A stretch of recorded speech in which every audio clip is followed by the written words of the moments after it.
Vous avez résolu bien des équations dans votre vie d'ingénieur, mais vous n'avez toujours pas réussi à craquer celle de votre épanouissement? Bienvenue sur l'Ingépanoui. Ici, on donne la parole à des ingénieurs qui ont relevé les manches de leur costume cravate ou de leur sweat à capuche pour trouver leur propre étincelle. Pas de superstar, pas de gourou, juste des conversations conviviales avec des gens comme vous et moi.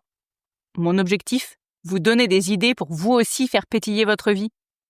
Cette semaine, à mon micro, Marie et Florian, qui en parallèle de leur métier d'ingénieur qui les passionne, se sont découverts une passion pour l'ultimate frisbee, au point de passer de pratiquants à professeurs, mais également stratèges, et en ont écrit un livre. Bienvenue sur l'Ingépanoui, Barbara pour vous servir.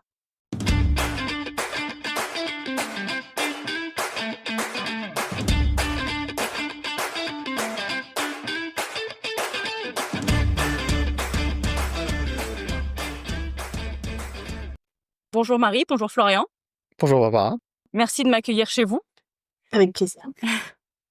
C'est une grande première pour moi aujourd'hui, puisque c'est la première fois que je fais un épisode à 3. Donc j'allais dire à 4 mains, en fait c'est à 6 mains, mais c'est surtout à 3 bouches.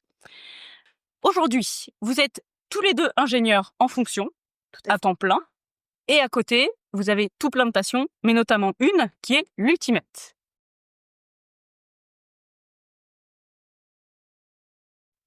J'ai cru comprendre que vous étiez entraîneur. Est-ce que vous voulez m'en dire plus sur... Alors déjà, pratiquant, peut-être, quand on n'est pas blessé. Pratiquant quand on n'est pas blessé. Effectivement, alors on est d'abord pratiquant l'ultimate.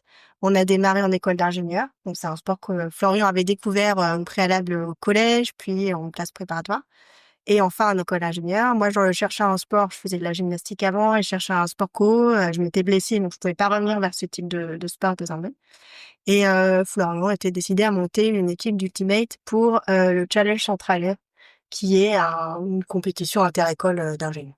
Et en frappant à toutes les portes de la maison des élèves, on a demandé à Marie, qui était ravie, je dis on parce qu'on était deux à l'époque, Cédric, un très bon ami ingénieur aussi, à avoir voulu monter l'équipe. On monte l'équipe, on demande à Marie, qui nous dit avec plaisir, on lui demande si elle sait ce qu'est l'ultimate, elle répond non, lui explique, avec plaisir quand même, on monte l'équipe et on a adoré cette expérience au tournoi, c'était en 2013, et on a fait que jouer depuis.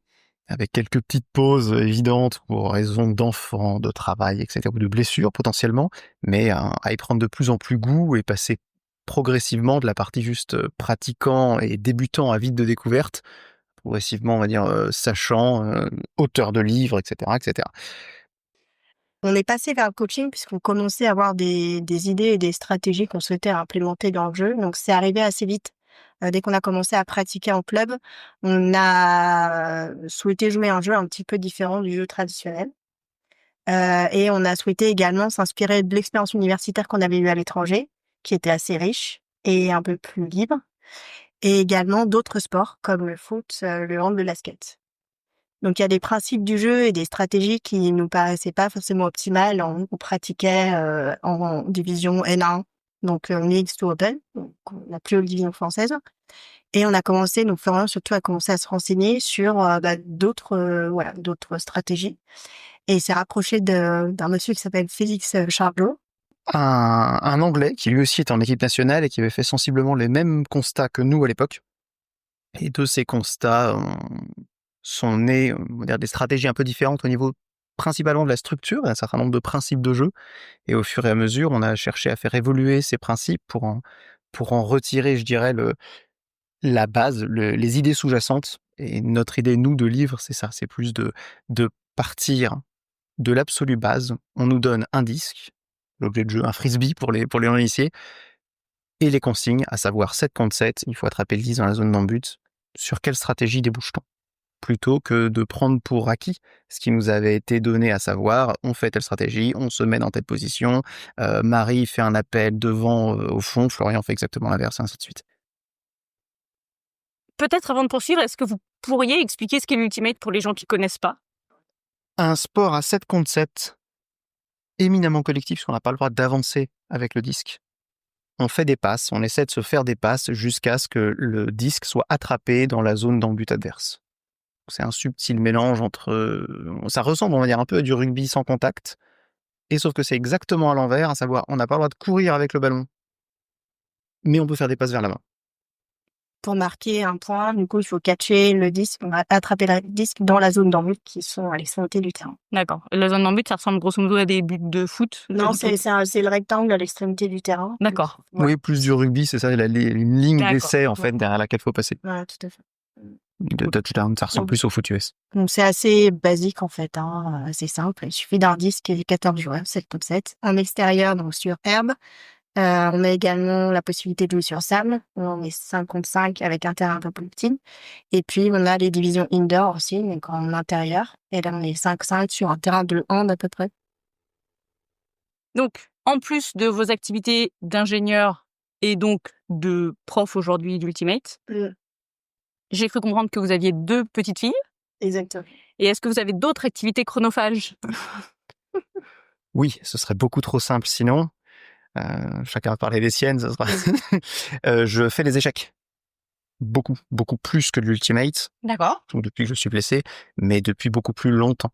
Je suis joueur d'échecs depuis ma plus tendre enfance, avec un certain nombre de championnats de France à mon actif, sans jamais le gagner parce que les premiers sont des monstres, soyons tout à fait honnêtes. Mais on va dire un bon joueur international et qui envisage peut-être un jour d'être maître, sait-on jamais. Ce serait beau, difficile. Donc voilà, des échecs, plus que l'Ultimate sans aucun doute. De mon côté, donc j'ai plusieurs activités. Alors j'ai fait pas mal de tableaux, peintures, tout ce qui est activité artistique. Depuis qu'il y a les enfants, c'est plus dur de trouver des périodes de temps assez larges pour démarrer un tableau. Donc je me suis remis à la musique. Donc comme Florian Louis, donc il a beaucoup trouvé les échecs enfants, et moi c'était plutôt la musique, donc le piano, conservatoire, le solfège, donc assez traditionnel. Et puisqu'on est passé à l'Ultimate, on s'est consacré, voilà, on a consacré beaucoup de temps à cette activité-là. Et depuis l'arrivée des filles, on a retravaillé un peu notre équilibre de vie avec le sport. Et moi, je me suis reconsacrée à la musique, mais plutôt sur la composition de textes et de morceaux, ce qui donne, on va dire, un style slam électropop. Si vous deviez donner chacun une émotion que vous ressentez le plus souvent dans votre vie actuelle, laquelle serait-ce? Moi, c'est plutôt l'enthousiasme. Donc, je suis quelqu'un d'assez curieux, créatif, et j'essaye de tirer le parti de toutes les expériences qu'on peut avoir dans la vie de tous les jours. Donc, je suis plutôt enthousiaste et joyeuse. Je vais me ranger à ton avis, sans aucune originalité. Ça ressemble aussi, je suis quelqu'un qui a assez peu d'émotions, ou en tout cas de pics d'émotions, que ce soit en haut ou en bas. Alors tant mieux, le fait de pas avoir trop de pics bas, c'est toujours pratique. Et pour ce qui est des émotions positives, de l'enthousiasme peut-être, de la curiosité certainement, et en général, oui, joie et enthousiasme. On est dans un cadre qui est celui qu'on a choisi d'avoir. Et c'est un vrai luxe d'avoir eu la chance de pouvoir façonner sa maison grâce au tableau de madame, les échanges avec les enfants, les activités qu'on pratique et les métiers dans lesquels on s'épanouit aussi respectivement. Donc dans un cadre comme celui-là où on a tout choisi, je dirais pas un cadre qui nous a été, pas du tout qui nous a été imposé, au contraire, on a tout choisi et on est content de ce cadre. C'est dur d'éprouver autre chose que de la joie. Je dis pas que tout se passe toujours bien, loin de là, mais c'est dur d'éprouver autre chose. Et je dirais, à l'inverse, si à un moment les émotions changent pour X ou Y raison, identifions le point qu'il s'agit de faire changer pour que de nouveau on retourne dans un cadre plus sympathique. Qu'est-ce qui se passerait si vous deviez abandonner l'un ou l'autre? Quel impact ça aurait sur votre vie? Moi, en fait, je l'ai déjà fait, en quelque sorte, parce que j'ai quand même eu 2 enfants et j'ai décidé d'arrêter tout de suite le sport. Voilà, parce que c'est quand même un sport sur lequel on peut avoir des contacts involontaires, c'est assez violent, ça ressemble à du fractionné pendant 1 heure et demie par match, donc ça reste assez intense. Et en fait, c'est pour ça que du coup, je suis passée vers le domaine du coaching. Parce que je me disais, bah, déjà, je sais pas quel corps je vais pouvoir avoir, les capacités que j'aurai après les 2 enfants. On sait jamais ce qui peut se passer. Donc, j'ai travaillé la reconversion en étant enceinte, en fait, et même avant. Donc, j'y ai déjà pratiqué. J'étais très heureuse de pouvoir repratiquer le sport a posteriori. Ça a été, c'est aussi un combat, hein, de se remettre au sport, de retrouver des capacités physiques qu'on a. Enfin, en tout cas, j'ai jamais retrouvé le niveau que j'avais physiquement, mais néanmoins de pouvoir quand même s'épanouir et de trouver d'autres axes de progrès dans le sport. Après, si je devais arrêter l'un ou l'autre, le métier, moi, je m'épanouis énormément et en fait, j'ai beaucoup lié le management d'équipe que je pratique avec le coaching sportif et je nourris l'un et l'autre.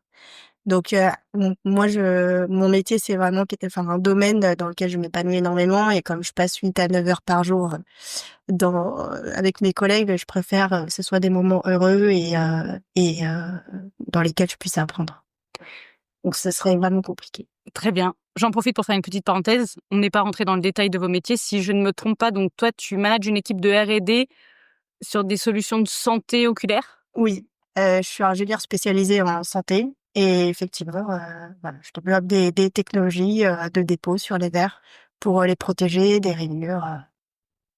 Je suis manager R&D aussi, mais pas du tout d'une équipe cette fois-ci. Je m'occupe principalement de tout ce qui est crédit impôt recherche au sein de mon entreprise. Donc, les déclarations qui nous permettent de récupérer une partie des dépenses engagées au titre des recherches menées pour que l'entreprise ait une prise de risque moindre dans ces projets-là. Je m'épanouis aussi énormément dans ce métier, et ce d'autant plus qu'on va dire j'ai un peu eu deux métiers différents. J'ai enchaîné par une thèse après mon école d'ingénieur, qui a été un moment absolument horrible pour moi. Simplement pas fait pour. J'avais du mal à apporter un véritable impact stratégique, à défendre mes idées et à essayer de les prouver. C'était principalement du pur top-down. En fait, le directeur de recherche donnait une direction et il s'agissait de la suivre. Et donc, en fait, je m'occupais de faire pendant 6 mois la même expérience tous les jours et sans la valeur ajoutée que je cherchais. Et c'est d'autant plus dommage puisqu'on était dans la lutte contre le cancer. Donc, le domaine est passionnant, aussi, donc ingénieur dans la santé comme Marie. Le domaine était passionnant, mais j'arrivais pas à y trouver mon compte, tout simplement. Et donc, la deuxième phase, après quelques mois de questionnement post-thèse que je n'ai jamais soutenu d'ailleurs. J'ai rendu le manuscrit sans la soutenir. C'est un peu dommage d'avoir fait 3 ans et demi pour rien, mais ça m'a aussi permis de savoir ce que je ne voulais pas faire.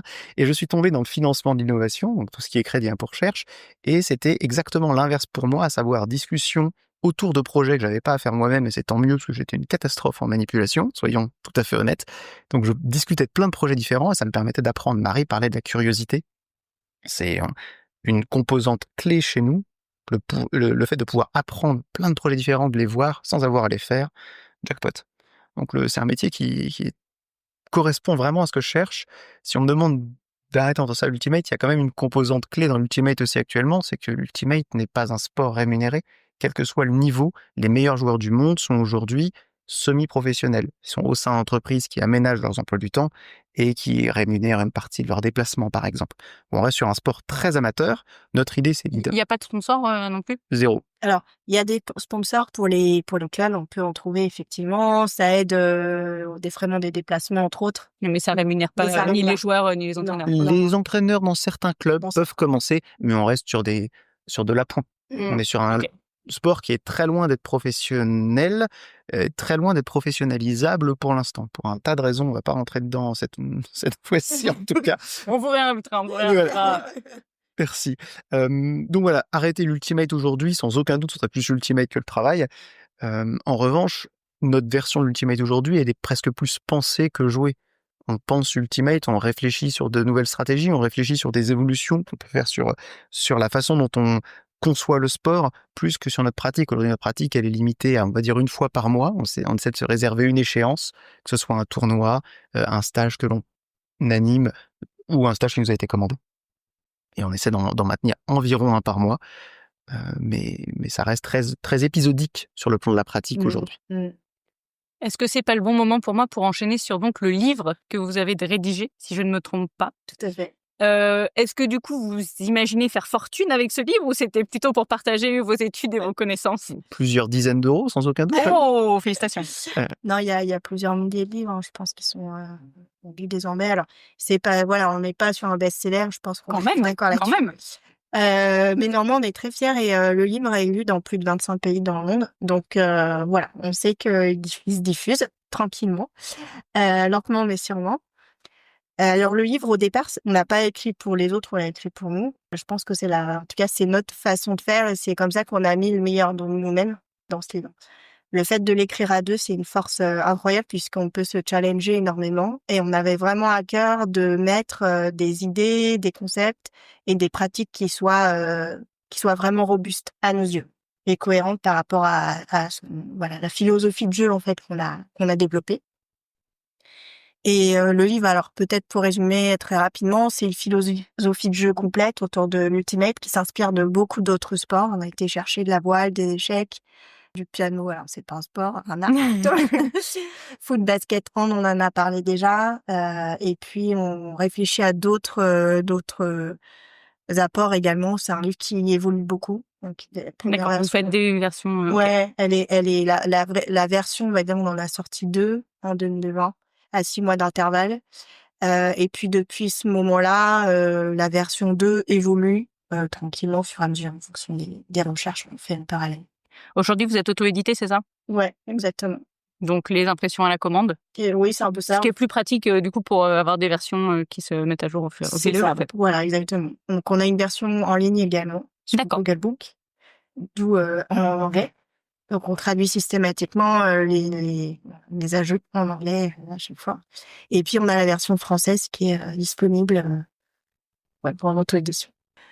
Certains se demandent si jamais on l'a écrit à 50% chacun, c'est impossible de distinguer un pourcentage final. Chaque idée a été potentiellement lue par quelqu'un, apportée par un autre, challengée jusqu'à ce qu'elle obtienne sa forme finale. Le 50%, il est très juste. Et on va dire même d'une partie à l'autre, on voit pas forcément la même chose. D'une partie un peu plus collective, ça va être Marie va donner des inputs via sa pratique professionnelle. Sur une partie un peu plus théorique, on a essayé de donner un vocabulaire commun sur l'Ultimate qui n'existait pas forcément. On s'est appuyé les échecs, donc là évidemment c'est plus mon expérience passée qui parle et ainsi de suite. Donc c'est vraiment une réussite collective. Et ceux avec lesquels on avait pu échanger au préalable, comme Félix Charlot dont on parlait, au niveau des stratégies, n'a pas eu, je pense, lui, cette chance d'avoir un miroir pour faire évoluer ses stratégies autrement que simplement on va dire, une structure et quelques schémas qui vont avec. Mais d'avoir cette espèce de tout cohérent à créer, c'est très complexe seul. Certains peuvent y arriver, bravo à eux, car on l'aura jamais fait seul. Je pense on n'aurait pas arrivé à cette qualité, je pense, seul. Et puis, bah là, le livre, il fait à peu près 300 pages maintenant. En diminuant la police à chaque fois c'est pour rester sur 300. Voilà, et puis l'idée, c'était de développer un tout cohérent pour les coachs essentiellement et les clubs qui souhaitent enseigner l'Ultimate en mouvement, du coup, avec la vision qu'on a de ce sport. Je réalise que du coup, vous n'avez pas vraiment répondu à ma question initiale. Je vais donc la reposer. Si vous deviez arrêter complètement l'Ultimate et de penser Ultimate et de toucher au livre Ultimate, à quoi ressembleraient vos vies aujourd'hui? Je pense que ça correspond de plus en plus à ce qu'on fait maintenant, en fait. On y pense malgré tout moins. Le livre, il a une forme quasi finale. Là, je me suis fait les croisés, du coup, il y a 1 mois et demi. Ultimate a pris un peu de distance malgré tout. Donc, je pense que les vies changeraient assez peu. Et ça fait maintenant quelques années qu'on est ensemble avec Marie. Et elle est trop source de projets, d'idées et de créativité pour que la vie soit ennuyeuse, quoi qu'il en soit. Donc, si l'Ultimate disparaît, c'est évidemment triste que c'est une partie majeure de notre vie. On s'est un peu rencontrés sur un terrain, on s'est rencontrés en école d'ingé, mais on n'était pas encore ensemble au moment où j'ai demandé s'il voulait jouer avec nous. Donc c'est une partie très importante, mais elle ferait place à une autre s'il devait disparaître. Après, c'est vrai que alors je vais équilibrer ce que tu dis. On le dit comme ça, on prend de la distance effectivement, mais à l'époque, quand on était joueur très actif, on faisait quand même la musculation tous les jours, 3 entraînements par semaine et des compétitions le week-end. On était complètement accro, hein, soyons très clairs. Et dès qu'on refait un week-end avec une sélection de joueurs qu'on apprécie, des amis d'Ultimate, des gens aussi qu'on forme, des gens vraiment motivés. On a cette chance-là désormais. Dès qu'on finit le week-end, le coup de blues il est toujours là. Donc on se dit systématiquement qu'on a envie de reprendre les entraînements de manière régulière et on regoute à cette passion en fait qu'on a du sport. D'où l'intérêt de se dire, si jamais on devait vraiment arrêter, au moins il y aurait plus ce blues à chaque fois le lundi. Mais ça dure plusieurs jours, hein. C'est ce qu'on avait avant, mais le fait de se dire, on se revoit dans un mois et demi, c'est plus dur, hein, donc avec ces perspectives-là. Et du coup, si vous le faites moins souvent, aujourd'hui, c'est quoi? C'est principalement parce que les enfants prennent du temps, que la vie de famille, il faut quand même réussir à l'organiser, être présent les week-ends, etc. Oui, en très grosse partie, on a aussi continué de coacher avec les enfants le club. Et pour un tas de raisons, ça a été compliqué parce que nos stratégies n'étaient pas forcément appréciées de tout le monde. Donc on a pris une équipe en particulier et cette équipe était composée à moitié de joueurs très loisirs et d'autres très intéressés. Et on avait plus pour vocation de coacher des personnes intéressées, à défaut du niveau, l'intérêt même porté à la chose. Ça s'est progressivement arrêté. Il était temps pour nous de se dire on ne peut pas mettre X heures par semaine sans y trouver le retour que l'on souhaite avoir. Donc on préfère arrêter ça. Donc, on a déjà arrêté le coaching aussi pour ces raisons-là. Le coaching régulier, du coup. En fait, maintenant, on a développé un modèle qui nous convient mieux. Donc, ce modèle d'avoir une séance par mois qui est un week-end complet. Donc, c'est assez intense. Et du coup, on a une sélection de joueurs qu'on apprécie, avec lesquels on joue, qu'on forme également au système de jeu, qui sont motivés pour le faire et qui viennent pour ça. Donc, on se donne des rendez-vous réguliers avec cette équipe qui grossit et qui croît au fur et à mesure.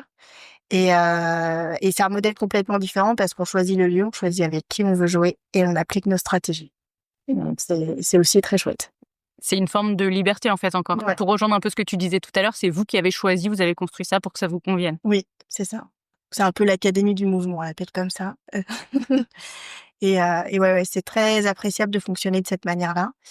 Et le coaching, vous le savez, enfin, pour ceux qui pratiquent pas le coaching, mais c'est extrêmement exigeant. C'est-à-dire qu'il faut être là toutes les semaines. Même si on est malade, on vient quand même. Si on a un empêchement, on vient quand même. Pour faire en sorte d'être là, d'être présent pour l'équipe. Et il faut préparer les séances. On avait un programme à l'année. Donc, ça reste extrêmement exigeant. Et puis après, on choisit pas et le lieu du championnat, la date et avec qui on part.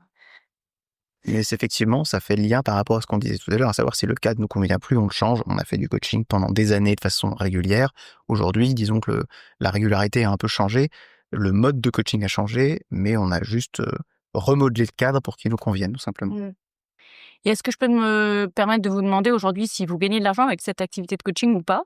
Est-ce que c'est une fin en soi? Est-ce que potentiellement, si vous y pouviez y passer plus de temps parce qu'il y avait plus de personnes à coacher, vous pourriez en faire une activité totale, partielle? Alors moi, j'en ferai jamais une activité totale parce que j'aime trop mon métier à côté. Je pense que les deux se nourrissent l'un et l'autre. Dans le contexte actuel de Ultimate en France, effectivement, faire une activité totale en termes de rémunération, c'est pas évident. Et je pense qu'on n'a pas le pédigré pour voilà, on n'a pas de de titres de champions internationaux.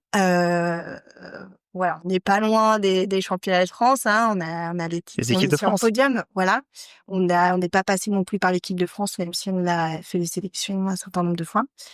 Donc, je dirais qu'on n'a pas forcément le CV qui conviendrait parfaitement. Mais néanmoins, avec ce qu'on a développé qui est assez singulier dans le monde de l'Ultimate, on a des clubs qui nous contactent et qui sont intéressés. Et qui d'ailleurs nous considèrent comme des pros régulièrement. Félicitations. Donc, c'est top quand on arrive à ce niveau-là. Ensuite, effectivement, on est rémunéré pour les stages que les clubs nous commandent et le livre aussi, est acheté. Alors, pourquoi être rémunéré? C'est pour aussi valoriser notre travail. C'est quelque chose qui nous prend du temps malgré tout. On tient à délivrer de la qualité et on tient à ce que ce soit reconnu comme tel, que ce soit pour le livre ou pour les stages qu'on peut proposer. Le stage est rémunéré si c'est un club ou une ligue qui nous le commande. Les stages que l'on anime pour notre équipe, évidemment, on ne fait pas payer les joueurs que l'on invite. Toi, je t'ai sélectionné et hop, tu me payes maintenant. Du coup, quand vous parlez de votre club, c'est un club dans la région ici ou? Le club avant, dans lequel on était licencié, oui, c'est un club à Créteil. Ok. Et là, l'équipe que vous avez créée? Elle est composée de tout, on appelle ça un pick-up, donc des clubs d'un peu n'importe où, on choisit. Certains joueurs sont de Rouen, d'autres de Paris, certains de Créteil, certains viennent d'Avignon, d'autres viennent de Bretagne, hein, on commence à avoir un joli petit réseau qui se crée. Donc c'est l'équipe Dijon. de France alternative en fait. Un peu. En fait, le pick-up est né des joueurs qui faisaient les sélections équipe de France de notre génération, mais qui n'étaient pas pris. On est l'équipe de France B. Pas mal. Non, c'est beaucoup plus simple de l'être quand on s'auto-proclame. Mais c'était ça à l'époque. C'était effectivement des personnes qu'on avait rencontrées en sélection et qui, comme nous, n'avaient pas été sélectionnées. Aujourd'hui, ça a un peu évolué. Ouais. Le niveau reste très élevé. Mais là, on a joué face à l'équipe de France au dernier tournoi. On voit que c'est pas l'équipe de France, une grosse partie de l'équipe de France. Effectivement, ça reste l'équipe de France B. Voilà. On n'a pas encore le niveau attendu. Après, si vous entraînez qu'une fois par mois, C'est exactement ça. Eux s'entraînent beaucoup plus. voilà. Entraîne plus, ils restent en club. On est les seuls à avoir ce mode. Mais le reste de l'équipe s'entraîne aussi beaucoup plus. Il n'y a que nous qui sommes un peu à la retraite, entre guillemets. On a parlé, avant qu'on lance officiellement l'enregistrement, du MBTI. Donc les auditeurs savent peut-être que c'est un cadre de, on va dire, de définition de soi qui me parle beaucoup. Est-ce que vous pensez que la pratique de l'Ultimate vous a permis de mieux vous connaître? Et si oui, comment? Est-ce que vous avez découvert, si vous voulez le partager? Alors, je sais plus quand est-ce qu'on a plongé dans ce vaste domaine, mais c'est À peu près à la création du pick-up. à la Ça a création du commencé en pick-up. 2017, Ouais. c'est vraiment intéressant. Et on en a beaucoup parlé dans les voitures en revenant de tournois et de championnats. En fait, on a commencé comme ça, beaucoup, à l'Ultimate. Donc, c'est fortement lié à l'Ultimate et aux amis qu'on avait à ce moment-là. Et voilà, on a diffusé un peu le cadre, en fait, dont tu parles, le MBTI. On a fait évidemment les tests plusieurs fois pour se découvrir. Et truquer les résultats pour retomber toujours sur le même. Oui, parce que si vous l'avez fait sur Internet, c'est pas bien. Il faut faire appel à un professionnel certifié. voyons. Exactement. Alors moi, j'ai eu l'occasion de le faire dans mon ancien Ok. job. Et comme je connaissais déjà sur quoi je voulais tomber, j'ai fait en sorte de tomber dessus. Mais néanmoins, je me suis aperçue récemment que c'était peut-être pas forcément, ça me collait pas à 100%. On peut en parler un peu. Mais l'Ultimate, de manière générale, a bizarrement cette faculté, en tout cas moi, de me faire sortir de mes gonds. Je sais pas comment on peut dire ça, mais ça nous... je mets beaucoup de moi, je pense, dans le sport. Et le sport aussi a cette faculté de nous emmener aux limites physiques, mentales aussi, de ce qu'on peut apporter. Et du coup, on se retrouve aussi en difficulté, dans une forme de faiblesse qui nous permet d'évoluer, d'avancer et de progresser. Mais cette zone-là, parfois, elle crée beaucoup d'émotions et d'énervement parfois. La question, c'était effectivement si l'Ultimate nous permet de mieux nous connaître. L'Ultimate ou un autre sport reste à l'origine des combats de vie ou de mort. Aujourd'hui, on a évidemment un peu diminué l'enjeu, et tant mieux, mais ça reste ce qui est un peu derrière, et cette notion de victoire ou de défaite. On préfère l'une à l'autre, mais on va au bout de nous-mêmes pour atteindre ce résultat avec les valeurs qui nous sont chères. Donc oui, comme on est au bout de nous-mêmes et qu'il n'y a plus de tous les cadres, les inhibitions sautent, oui, ça nous permet de voir comment on réagit dans un certain nombre de situations auxquelles on pense pas forcément être confronté tous les jours. Et je pense que c'est une façon assez saine de se mettre face à ces difficultés, à une façon plus, on va dire, heureuse que d'avoir ces difficultés qui nous tombent dessus pour une raison X ou Y au cours de la vie. Donc ça nous permet de le découvrir un peu en amont, de savoir comment on réagit dans des situations sous stress, sous contrainte, en blessure, dans la douleur. Il y a pas mal de choses qui peuvent arriver sur un terrain. Et donc oui, ça sert à découvrir des facettes de sa personnalité, sans aucun doute. C'est peut-être l'occasion de sauter du coup le gap du MBTI. Alors j'ai pas fait d'épisode vraiment détaillé sur le MBTI. Donc... du coup, on peut parler de quel est notre profil. Alors moi, au début, je me suis découverte INTJ et j'étais très contente de l'être. Surtout pour l'aspect de la stratégie, on a beaucoup développé dans le vent. Donc et puis d'être. Alors on est très intellectuel, on est traités tous les deux, très portés sur la logique. On intellectualise beaucoup les choses. On est assez dépourvu de feeling, de F. On aimerait en avoir un peu plus, mais du coup on apprend. Enfin, en tout cas, moi j'apprends dans le cadre de mon métier. On peut pas être manager si on prend pas en compte l'émotion, les siennes et puis celles des autres. Donc c'est plus un apprentissage court. Mais voilà, je me suis découverte INTJ au départ et récemment, il y a des choses que je comprenais pas dans ma façon d'agir. Je peux être assez impulsive. Parfois, donc sous stress, la gestion des émotions, entre autres dans le sport, c'est pas non plus mon fort. Et je suis assez réactive. Alors, ça va avec l'impulsivité, mais j'ai une notion du temps. Enfin, voilà, je m'attends à ce que les gens réagissent à la même vitesse que moi. Ce qui n'est pas le cas de tous, évidemment. Et par rapport à ça, du coup, je me suis découverte plus extravertie qu'introvertie, même si je suis un peu à la limite. Alors que j'avais jamais, mais ça ne serait jamais venu à l'idée, hein. J'étais extrêmement timide petite. En fait, je me suis découverte plus extravertie et j'ai basculé dans le côté ENTJ et pas ENTJ. Et en fait, là, ça me colle à la peau beaucoup plus parce que il y a un côté parfois assez autoritaire que je peux développer dans certaines situations. Et j'ai l'impression que quoi, ça me fait rire. Parfois un peu trop à la maison, mais j'essaye de vivre avec ça. C'est cet aspect de ma personnalité. Mais ça peut être extrêmement utile dans des situations de crise. Et en fait, ce genre de situation-là me plaît bien parce que je trouve que je sors d'un jeu. Je me permets de rebondir sur ce que tu viens de dire sur la différence entre la timidité et l'introversion. C'est une erreur qui est hyper courante. Ouais. Et moi, je le connais bien puisque je suis une grande timide, même si ça ne se voit pas. Voilà. Et c'est tout à fait possible, en fait, d'être extraverti. Ça veut juste dire, prendre du plaisir à être en contact avec le monde réel, pas forcément des personnes. Et ça veut pas dire qu'on est forcément hyper à l'aise dans des situations sociales. Et je pense que ça reflète vraiment cet aspect-là. J'ai besoin parfois de me ressourcer seule et dans les activités. Mais je me rends compte que oui, j'ai besoin du contact social avec les autres et du contact avec les éléments matériels du monde. Je suis INTJ et je suis resté en bon joueur d'échecs. L'archétype du joueur d'échecs, j'y colle bien. Alors ensuite, j'y trouve mon compte, donc il n'y a pas de souci. Mais voilà, un peu plus introverti que Marie là-dessus. Plus dans la réflexion aussi et moins dans l'action. J'ai moins besoin de voir un résultat tangible. C'est Marie qui a fait le travail, on va dire, le nécessaire pour que le livre sorte. Si on reprend l'exemple du livre qui on va dire, un de nos plus gros projets communs, si j'exclus les petits monstres que nous avons laissés aux grands-parents. Le livre, à l'origine, je faisais juste un petit recueil de stratégies à destination de notre équipe. Au bout de 50 pages, je me suis rendu compte que c'était beaucoup trop long pour être à destination d'une équipe pour un week-end, mais très loin de ce qu'on peut attendre pour un livre. Et en fait, Marie a voulu dater un peu l'enveloppe solo, pour ceux qui ont fait de la propriété intellectuelle, de l'Ultimate au niveau de ses idées, parce que d'autres clubs commençaient à s'y rapprocher un peu et se dire non, il faut qu'on écrive ce qu'on pense, et ça permettra de se dire voilà notre profession de foi à l'Ultimate. C'est vraiment Marie qui a poussé pour que le livre sorte. Il y a vraiment cette volonté d'avoir un résultat tangible de son côté qui est pas forcément j'étais très bien avec mon fichier Word sur mon ordinateur.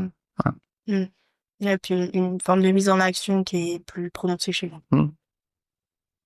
Si vous aviez la possibilité de voir votre vous d'il y a 10 ans, est-ce que vous vous donneriez un conseil en particulier et si oui, lequel?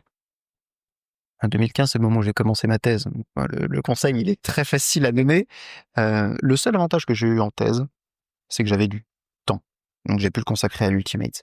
Mais je dirais que je donnerais un conseil similaire à celui que j'ai prodigué lors du début de discussion, à savoir, crée le cadre qui te convient, et s'il ne te convient pas, sors. Et plus vite. La seule fois où je suis pas sorti, où j'ai pas choisi vraiment ce que je me suis laissé embarquer dans cette thèse pendant 3 ans et demi. Je l'ai fini, j'ai un goût du travail achevé malgré tout, mais oui, ça reste 3 ans et demi, pas forcément très utile sur le plan de l'épanouissement professionnel. Sur le reste, ça a été plutôt bien reçu pour l'Ultimate. En revanche, pas forcément utile sur le plan professionnel, donc ça c'est un peu dommage. Donc le conseil, effectivement, si jamais le cadre ne te convient pas, change-le. Est-ce que tu te souviens ce qui te freinait de le faire pendant ta thèse? Est-ce que c'est que tu n'y as pas pensé ou est-ce que tu n'as pas osé ou est-ce que c'est autre chose? Plus pas oser. Pas oser, ça reste je l'aurais vu comme une sorte d'aveu d'impuissance intellectuelle, de pas réussir à aller au bout du doctorat. Et ce qui est un peu idiot, parce que c'était plus simplement un domaine et une façon de faire la chose. C'est peut-être aussi laboratoire dépendant, directeur de recherche dépendant, ou simplement moi-même, ça me correspondait pas, pour des raisons que j'ignore, et que j'ignore encore aujourd'hui. C'est le rythme n'allait pas, le manque d'input scientifique, j'en ai déjà parlé un peu, mais ça me convenait pas tout simplement. J'aurais pu faire le pas beaucoup plus vite là-dessus. mise en action un peu plus dure que Marie, voilà, je l'apprends. Donc le conseil vraiment, si jamais quelque chose ne convient pas, on a dans tous les métiers aujourd'hui proposent des périodes d'essai. Elle existait aussi là-dessus. C'est pas un échec que de rompre la période d'essai d'un côté comme de l'autre. C'est, on va dire, une double période d'essai, aussi bien pour l'entreprise ou pour le travail en question que pour l'employé. Donc bien se rendre compte que c'est à double sens et en tirer parti si jamais on se rend compte que ça ne correspond pas. Et de mon côté, donc moi c'est toujours mon leitmotiv, hein, c'est le travail de ma vie, donc je dirais confiance en toi. C'est quelque chose dont j'ai été pas mal dépourvue, je pense, enfant, adolescente et jeune adulte. Et j'ai construit cette confiance sur la base de réussite et de succès. Donc, je suis fière de mon parcours. Est-ce que j'aurais peut-être pris des décisions différentes ou des orientations différentes ou fait les choses plus vite? Certainement. Si j'avais eu déjà cette dynamique et cette force en moi. Mais ça reste un travail continu. Et pour faire le miroir de l'expérience de Florian, d'expérience professionnelle du coup en thèse, j'ai aussi eu des expériences pas trop évidentes, un peu compliquées, avec pas mal de remises en cause. Et c'est là que la confiance chute complètement. Et c'est compliqué de se relever, de faire l'état des lieux et de se dire c'est le moment où il faut partir. Donc voilà, ça a été aussi mon cas. J'ai mis 3 ans comme toi, hein. Donc après, les 2 premières années étaient pas si mal, mais la troisième plus compliquée. Donc voilà, j'ai peut-être une mise en action plus dynamique que celle de Florian. Mais je pense que cette confiance, peut-être que je parle aussi sur l'aspect du côté féminin. J'ai envie de dire aussi à toutes les filles ingénieures qui peuvent nous écouter, ayez confiance en vous. Moi, je me suis toujours considérée comme forcément moins forte que mes collègues et entre autres mes collègues masculins, et que je devais toujours prouver ma valeur, mon expertise. Du coup, j'ai un très haut niveau d'exigence par rapport à ce que je délivre. Je mets beaucoup la pression. Après, du coup, ça donne aussi du résultat, c'est ça qui est intéressant. Mais je commence de plus en plus à comprendre que avec la confiance, je peux réaliser de grandes choses. Et est-ce que tu saurais te donner des conseils sur comment prendre confiance en toi? Est-ce qu'il y a des actions particulières que tu as faites qui t'ont vraiment aidé? Alors, j'ai switché du fait de chercher la confiance auprès des autres vers chercher la confiance intérieure. Pour avoir quelque chose déjà qui puisse perdurer en fonction des environnements et des étapes de vie. Donc, c'est vraiment le travail que j'ai fait sur moi là-dessus. Et c'est vraiment les petits succès du quotidien. Moi, je fonctionne beaucoup au step by step. Donc, relire sa journée, relire sa semaine. Et comme je disais, je suis assez enthousiaste. Donc, dès que je réussis une petite chose, je suis tout de suite très contente. Et c'est ça qui construit aussi et ma confiance et ma joie de vivre et le fait de continuer à aller de l'avant. Donc pour toi, c'est vraiment faire le point chaque jour sur les petites victoires et constater peut-être à la fin du mois, de l'année, qu'il y en a eu tout plein. Exactement. Et regarder en arrière et se dire c'est très chouette. Et la confiance, je la construis énormément à l'extérieur du monde professionnel. Beaucoup, beaucoup, beaucoup. Donc, dans les activités artistiques que je fais, que je peux produire. Le livre aussi, ça a été une échéance belle. Donc, de temps en temps, je le relis juste parce que je trouve que la qualité du travail est là. Je suis fière de ce que j'ai réalisé. Et puis, à l'époque, je faisais des tableaux régulièrement et à chaque fois, ça me redonnait un boost de confiance. Et maintenant, je sors une musique régulièrement. Et je les réécoute et je suis heureuse de ce que je fais et de ce que je peux offrir à ma famille. Quand tu as commencé à peindre ou quand tu as commencé à faire de la musique, est-ce que tu as assez rapidement été satisfaite de ce que tu as fait? Ou au début, c'était pas top et tu as pris sur toi pour aller plus loin? Bah ouais, j'ai du mal à être satisfaite. Donc aussi, je prends du recul, je prends des périodes d'arrêt parfois, si jamais le travail que je réalise ne me convient pas. Mais alors je sais que ce que je fais, voilà, c'est pas du Michel-Ange pour les peintures, mais néanmoins, j'essaye toujours de progresser et j'arrive au bout d'un tableau quand je suis pleinement satisfaite de ce que j'ai réalisé. C'est-à-dire que je le refais indéfiniment si jamais je considère que ça ne me convient pas. Et pour les musiques, la façon de faire, c'est de faire des pauses des fois quand j'estime que je suis pas suffisamment satisfaite. Au fur et à mesure, je progresse. Voilà, c'est jamais parfait, mais je suis toujours contente quand j'arrive à un aboutissement. Est-ce que pareil, tu aurais des conseils un peu plus pratico-pratiques pour ton toi du passé? C'est une bonne question. Le fait d'oser être capable de translater un peu plus vite ce que je disais, à savoir pas avoir peur de l'échec. C'est quelque chose que j'avais pas forcément connu avant. La scolarité s'est plutôt bien passée sans être exceptionnelle, mais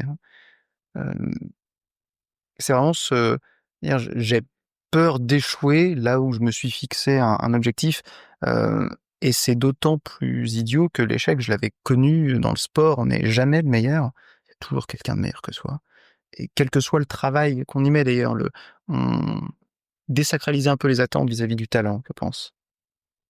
Le fait de bien s'en sortir à l'école, j'avais quelques années d'avance, dans le sport, ça se passait bien aussi et toujours de placer un niveau d'attente comme si, avec un talent comme ça, voilà le niveau que tu dois atteindre. Non, pas vraiment en fait, le talent, on va dire, permet de donner le niveau initial et la petite courbe de progression au départ qui est sympathique et à la limite le niveau final.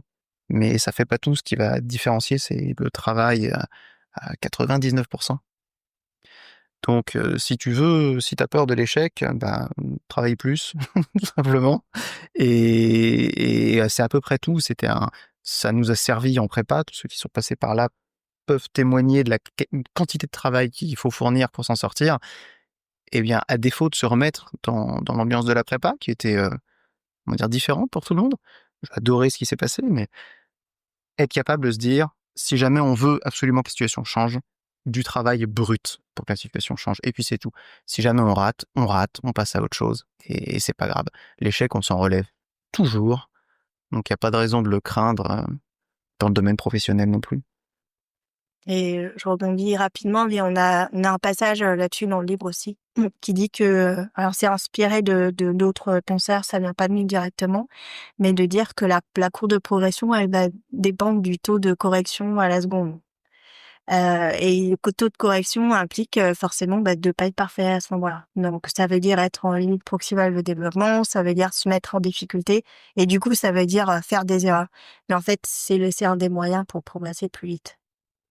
Plus Dans que le de pas sport, en avoir peur, en fait, s'en nourrir. Effectivement, c'est un meilleur et en conseil. fait Ouais. s'en nourrir derrière et aller chercher, je dis pas aller chercher l'erreur en tant que telle, mais aller chercher, se confronter à quelque chose de plus grand, à des ambitions, à ses ambitions, et aller de l'avant, quoi. Je pense au conseil, il est mieux. J'ai peut-être plus échoué que toi. Donc moi aujourd'hui ce que je fais c'est j'accompagne des ingénieurs qui se sentent pas forcément bien dans leur vie pour essayer de les aider à se poser les bonnes questions, qui ils sont, ce qu'ils aiment vraiment, où ils veulent aller. Et je respecte ce que chacun a envie de faire. La question n'est pas le quoi, la question c'est que moi j'ai un protocole pour aider à arriver plus vite à cette conclusion. Et du coup ce que tu as dit sur le coaching, ça me parle, même si là on parle de coaching sportif et pas de coaching tout court. Comment tu appliquerais ce truc de coaching sportif à un ingénieur qui se sent pas forcément bien dans sa vie là? C'est une excellente question parce que c'est quelque chose que j'essaye de travailler à l'heure actuelle. Alors, j'ai une équipe de 11 personnes, donc c'est assez conséquent. Je fais aussi partie d'un programme au sein de mon entreprise qui s'appelle Empower, donc pour le middle management, et qui aide justement à faire grandir son équipe. Entre autres, c'est vraiment là ce que je souhaite développer. Donc j'avoue que je suis un peu au démarrage, à mon sens, de l'accompagnement personnalisé. Je pense que l'accompagnement collectif, la structuration du collectif, la définition d'objectifs, de cadre, je le fais pas trop mal. C'est ce qu'on fait aussi dans le sport. Mais la partie individuelle, voilà, je la fais pas forcément parfaitement. Et c'est très personne dépendante dans la façon déjà d'amener des choses et les moyens qu'on peut mettre en œuvre avec eux. Donc ces deux aspects-là, mais moi, ça fait un an du coup que je suis avec cette équipe-là. Donc j'ai pris le temps de les connaître leur personnalité. D'où le MBTI, parce que le MBTI moi, ça m'a énormément aidé pour pouvoir un peu plus cerner mes collègues. Une petite grille de lecture. Ça donne une grille de lecture sans plaquer un cadre, voilà, absolument rigide autour de la personne, mais néanmoins, ça permet aussi d'anticiper des situations difficiles et de voir quels sont les vecteurs de développement de chacun. Moi, je travaille sur une partie plus dite diagnostic, on va dire, pour l'instant. Donc, mieux les comprendre, mieux comprendre leur mode de fonctionnement sans forcément aller sur les MBTI, mais sur le système des 4 couleurs. Oui. Le disque. Le disque, voilà. Ouais, pour revenir à la boucle. C'est marrant. Et puis, je travaille sur tout ce qui est facteur de motivation intrinsèque, extrinsèque. Et après, je fais beaucoup en fonction de la personne. J'essaie de voilà, en fonction de leurs besoins exprimés, de les accompagner. Mais sans être intrusif non plus et imposer quelque chose, quoi. Et est-ce que du coup, tu les encourages aussi à aller au bout de leurs limites et à faire des erreurs, même dans le pro? C'est le plus dur et j'avoue que c'est un peu ma limite en tant que peut-être ENTJ, je sais pas, parce que, j'attends que le travail soit bien réalisé et c'est là que c'est c'est là que, pousser alors et dans une certaine limite, oui, pour certains, enfin, voilà, c'est très personne dépendante aussi, tout le monde n'a pas le même niveau, les mêmes compétences, les mêmes, projets en face. Mais c'est un des axes que je dois travailler moi-même, c'est de laisser aussi plus d'espace de liberté à mon équipe et de pouvoir, risquer de faire des erreurs aussi. Si les auditeurs veulent découvrir votre travail, votre livre, vos coachings, et cetera, est-ce que vous avez un site web peut-être qu'on peut Oui, recommander? tout à fait. Je le mettrai en lien. Voilà, parce que c'est un site qui est pas forcément super bien référencé. C'est Ultimate in Motion, le nom, global et du livre en anglais et du site et Ultimate en mouvement pour la version française. Et de Super. l'Instagram, et de l'adresse mail, et Le site, c'est très bien, oui. Mmh. Est-ce que potentiellement vous cherchez quelqu'un pour une collaboration au sens large, que ce soit dans l'Ultimate ou ailleurs? C'est le moment d'adresser un message à la communauté. Ouais. Moi, je fais de la musique et j'aime beaucoup faire la musique en collectif. Donc pour l'instant, je fais un peu les choses, dans mon coin sur mon ordinateur.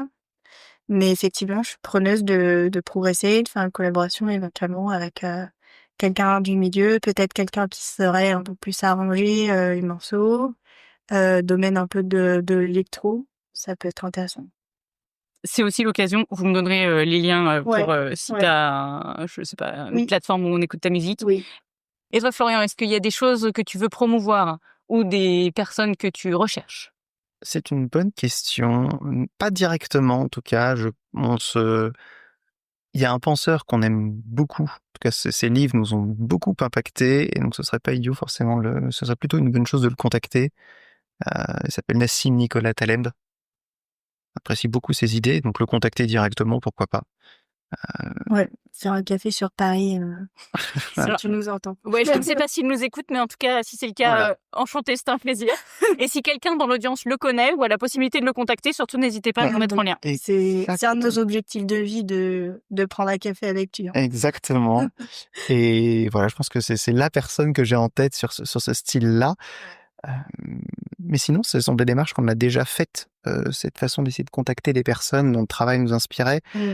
Je pense à Jean-Francis Gréigne, un docteur en sport, en foot, qui a écrit une thèse qui s'appelait Le football de mouvement, qu'on a découverte après la première version de notre livre. On s'en est bien inspiré pour la deuxième version, donc je l'avais contacté à cette occasion-là. Dean Oliver, celui qui a fait le premier grand data scientist au basket. Et pareil, alors ça c'est peut-être un conseil que je peux donner du coup aussi. Si jamais vous avez quelqu'un qui vous inspire dans un domaine n'importe lequel, contactez-le. En général, ils sont ravis de partager leur art, leur domaine. Ça reste des personnes à la pointe et ils sont très contents de pouvoir le partager. Ils vont pas forcément donner tous les petits tips et toutes les ficelles du métier, mais ils sont ravis d'échanger là-dessus. On l'est à l'Ultimate. Je pense qu'ils le seraient tout autant, quel que soit le domaine. Donc, si vous avez quelqu'un à contacter, n'hésitez pas. Donc, à nous d'aller contacter Mister Taleb. Voilà. Ouais. Dernière question, est-ce qu'il y a une question que vous auriez aimé que je vous pose et que je n'ai pas posée? Ça peut être, comment vous voyez, quel est votre objectif maintenant, à partir de maintenant, quoi? Quels sont vos projets désormais? Bah Oui. alors, quels sont tes projets désormais?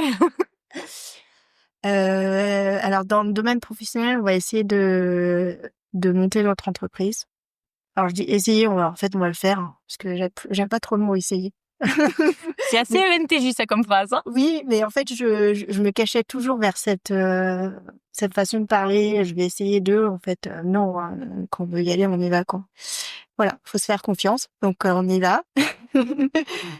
Et puis, après, moi, continuer, effectivement, dans le domaine de la musique et trouver une collaboration.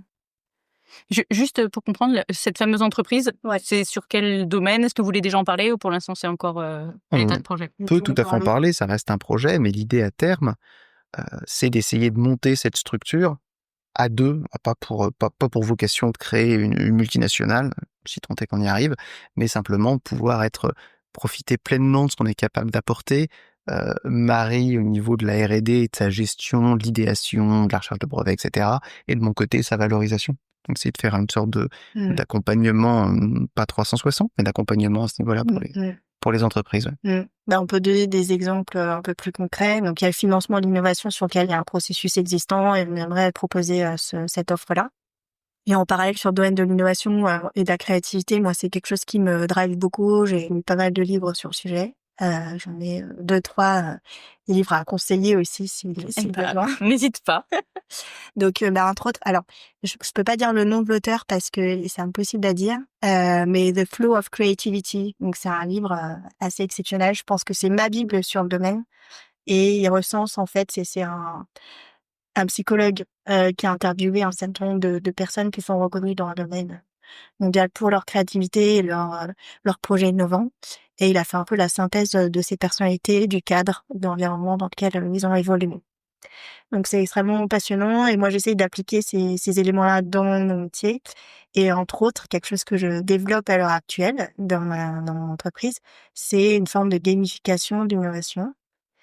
Du coup, j'ai déjà créé 2 jeux, en fait, qui permettent de soutenir l'innovation, de la promouvoir, de la valoriser, créer un cadre un peu différent, justement pour pouvoir collectivement être meilleur sur cet aspect-là.